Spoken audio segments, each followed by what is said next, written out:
MBBS admission रो NMC ने श्री माता वैष्णो देवी university के 50 seats की परमिशन वापस ली। 2025 और 2026 का 50 स्टूडेंट्स का ये बैच था। नेशनल मेडिकल कमीशन के मेडिकल असेसमेंट और रेटिंग बोर्ड ने Shri Mata Vaishno Devi Institute of Medical Excellency Kakriyal Reasi को दिए गए एमबीबीएस की 50 सीट्स के लेटर ऑफ परमिशन को 2025-26 एकेडमिक सेशन के लिए विड्रॉ कर दिया है। ये ऑर्डर 6 जनवरी को इशू हुआ और इस पर तुरंत एक्शन किया गया। एनएमसी की तरफ से की गई सरप्राइज इंस्पेक्शन के दौरान इंस्टीट्यूशंस और उसके teaching hospital Shri Mata Vaishno Devi Narayana hospital में कई सीरियस डेफिशिएंसीज पाई गई। अब ये सब अचानक हुआ। 1.5 महीने से कुछ भी नहीं था, 1.5 महीने से सारी चीजें नॉर्मलाइज थी, लेकिन अब ये चीज अचानक हुई। इस इंस्पेक्शन के दौरान इंफ्रास्ट्रक्चर का गैप्स, फैकल्टी मेंबर की कमी, जनरल बेड्स की रिक्वायर्ड संख्या पूरी नहीं। हॉस्पिटल में 250 जनरल बेड्स होने चाहिए। काफी बेड्स सुपर स्पेशलिटी कैटेगरी में थे जो एमबीबीएस ट्रेनिंग के लिए काउंट नहीं होते। लो पेशेंट फुटफॉल, डिपार्टमेंट्स जैसे जनरल सर्जरी, गायनोकोलॉजी और पीडियाट्रिक्स में पेशेंट्स कम मिले। इससे स्टूडेंट्स का क्लिनिकल एक्सपोजर पर सवाल उठाया गया। अगर आपको गायनोकोलॉजी के लिए क्लिनिकल इंस्ट्रक्शंस देनी थी तो आपके पास शालामार अस्पताल था। अगर आपको सर्जरी के लिए बच्चे को भेजना था ताकि उसका जो सिस्टम है, जो प्रैक्टिकल वर्क है वो सही निकले, तो आप उसे शालामार हॉस्पिटल भेज सकते थे। आप उसे कश्मीर के किसी भी अस्पताल में एज अ ट्रेनी के रूप में भेज सकते थे।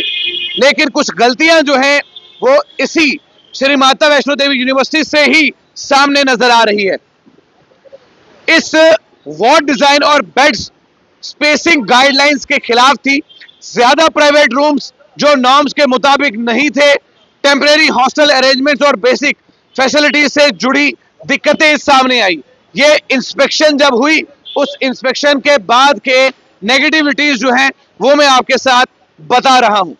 इन सब को फोटोज और वीडियोस के जरिए डॉक्यूमेंट करके एनएमसी को डिटेल्ड रिपोर्ट भेज दी गई। 2025-26 के लिए एमबीबीएस एडमिशन कैंसिल कर दी गई। पहले से पढ़ रहे स्टूडेंट्स का क्या होगा, ये एक सवाल इस समय सबसे ज्यादा सुर्खियों में चल रहा है। स्टूडेंट्स के एकेडमिक फ्यूचर को बचाने के लिए एनएमसी जम्मू कश्मीर एडमिनिस्ट्रेशन को अलाउ किया है कि एग्जिस्टिंग एमबीबीएस स्टूडेंट्स को यूनियन टेरिटरी के दूसरे गवर्नमेंट मेडिकल कॉलेज में शिफ्ट किया जाए या एडजस्टमेंट सीट्स पर रूल्स के हिसाब से उन बच्चों को एडजस्ट किया जाए। पिछली कंट्रोवर्सीज के बाद नवंबर 2025 में एनएमसी ने इंस्टीट्यूशन की रिपोर्ट रिजेक्ट कर दी थी। 50 सीट्स को ऑल इंडिया कोटा में लाने का प्रपोजल माना गया था। सिविल ग्रुप पहले भी एडमिशन प्रोसेस और मैनेजमेंट पर सवाल उठा चुका है।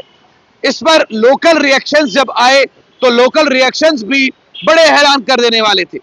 रियासी और आसपास के एरियाज के रेसिडेंट ने मेडिकल एजुकेशन और हेल्थ केयर पर पड़ने वाले असर पर चिंता जताई। साथ ही इंस्टीट्यूट से जल्दी करेक्टिव स्टेप्स लेने की मांग की। अब सबकी नजर इस बात पर थी कि इंस्टीट्यूशन मैनेजमेंट अपील क्या करेगी या कुछ और होगा। हालांकि इस विषय पर, क्योंकि इन 50 सीटों में 42 सीटें जो हैं वो मुस्लिम समुदाय को हुई और तमाम बातें ओपन मेरिट पर की गई, लेकिन इस पर बवाल ये था कि हिंदू का पैसा, सनातनियों का पैसा, उसमें मुसलमान का बच्चा क्यों पढ़ेगा, ये एक क्वेश्चन मार्क था।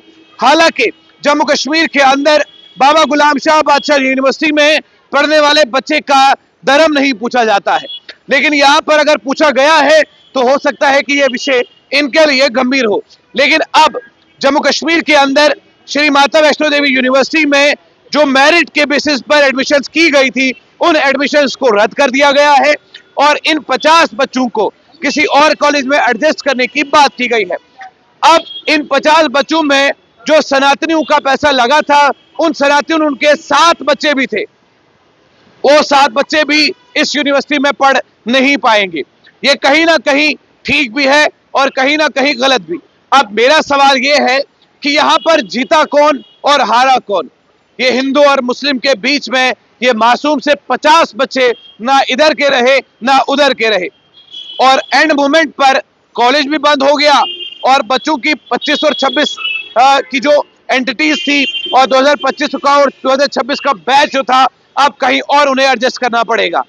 लेकिन सड़कों पर खुशियां मनाई जा रही हैं, स्टेटस पर यह डाला जा रहा है कि हमारी जीत हुई। अगर आपकी जीत हुई है तो वो 7 बच्चे जो उस श्री माता वैष्णो देवी में सनातनियों के पैसे से पढ़ते, उन्हें भी क्यों बाहर निकाल दिया गया?